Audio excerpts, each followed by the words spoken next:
Hi everyone, my name is Alexandra and welcome to my lesson. This video is for those who used to take piano lessons maybe as a child or young adult, and then after some time want to come back to it but experience music in a bit of a wholesome 3D way.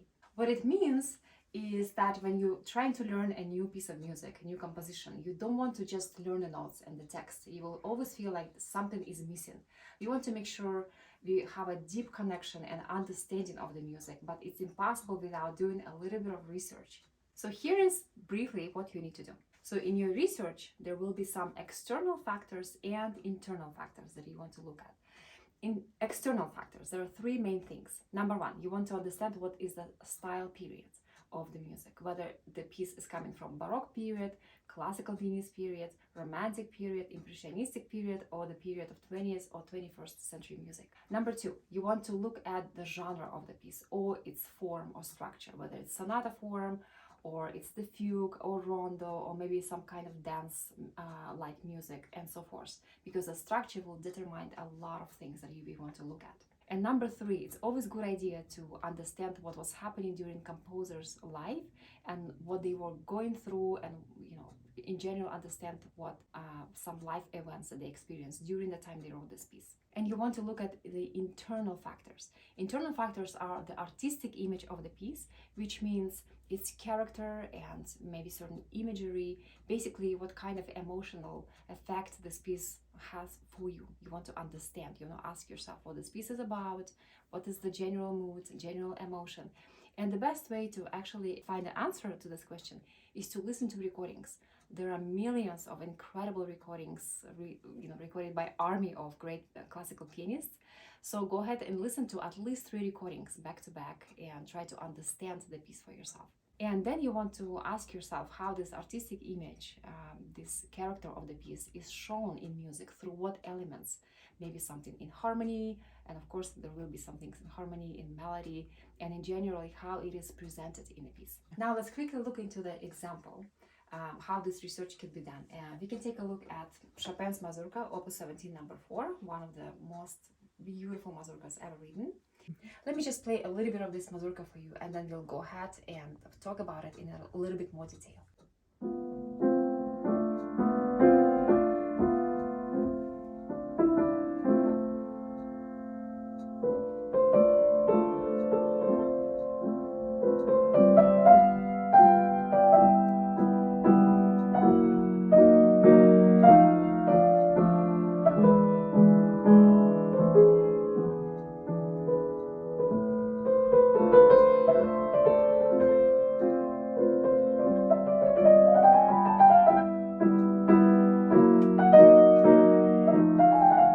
That was about a third of this beautiful mazurka.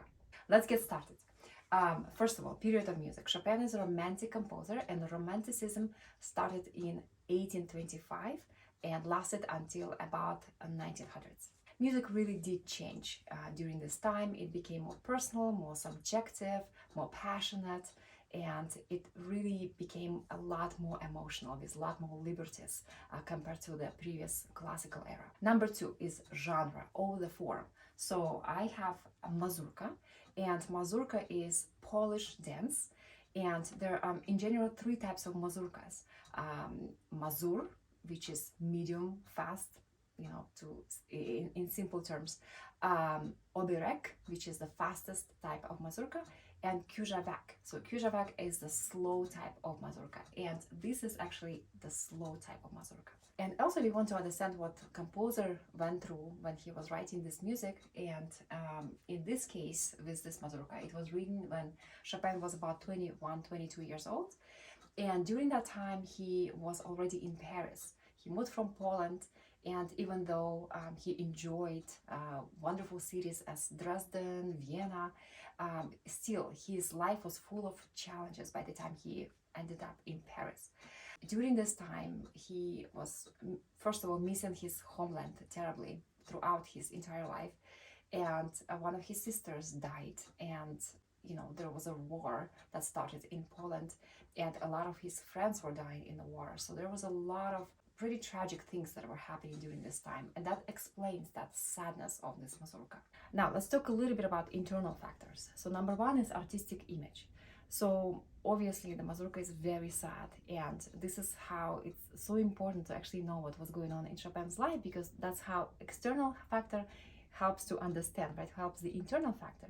So knowing that he went through such a hard time, in his first year or two in Paris, it helps me to really connect with that loneliness and sadness, and to really pour those emotions into the music. In the middle section of this piece, actually the mood is changing. So we first of all go from A minor to A major key, and that immediately, that change makes us more happy. This section actually does sound a little bit more like a dance. I'm gonna play a little bit of that for you.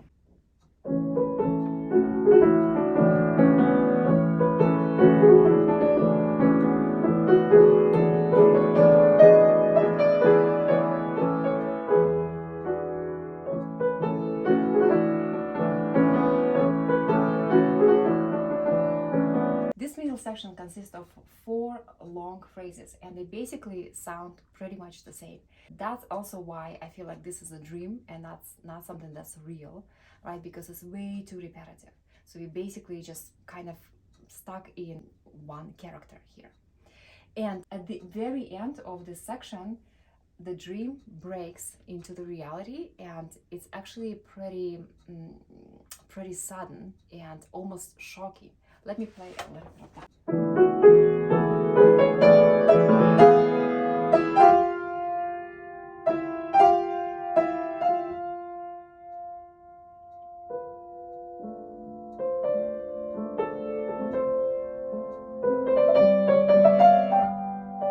And then we are back to that loneliness and sadness.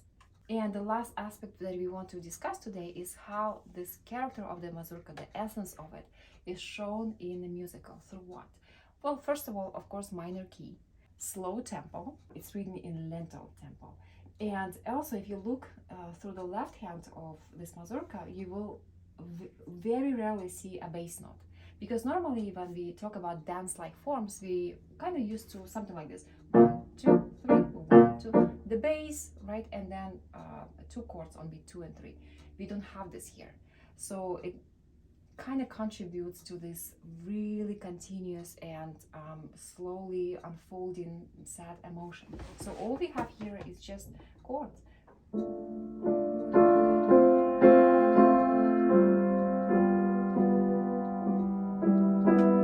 And so forth.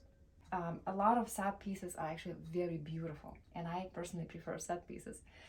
In this mazurka, Chopin gives us so many beautiful moments, such as this passage, for example.